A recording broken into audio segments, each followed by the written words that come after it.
కనకదుర్గమ్మ కొలువై ఉన్న ఇంద్రకీలాద్రి చుట్టూ ఒక అడుగు వేస్తే 1000 జన్మల పాపాలు తొలగిపోతాయని అంటారు. కానీ చాలా మందికి తెలియదు. గిరి ప్రదక్షిణ సరిగ్గా ఎలా స్టార్ట్ చేయాలి, ఎక్కడ ముగించాలి, ఏ నియమాలు పాటించాలి, ఏ కోరిక నెరవేరాలన్నా, మనసుకి ప్రశాంతత కలగాలన్నా ఒక లాంగ్ వీడియో చేస్తాను. ఎవరికైనా కావాలంటే కింద డిస్క్రిప్షన్ లో ట్యాగ్ చేస్తాను, ఖచ్చితంగా చూడండి. గిరి ప్రదక్షిణ అనేది ఏ రోజైనా చేయవచ్చా, ఉదయం మధ్యాహ్నం సాయంత్రం ఏ టైంలోనైనా చేయవచ్చా, ఇటువంటి డౌట్స్ అన్నీ కూడా మీకు క్లారిఫై అయిపోతుంది.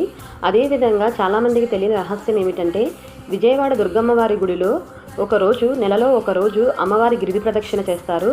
సో ఆ రోజు పార్వతీ పరమేశ్వర సమేతంగా అమ్మవారి గిరి ప్రదక్షిణ జరుగుతుంది.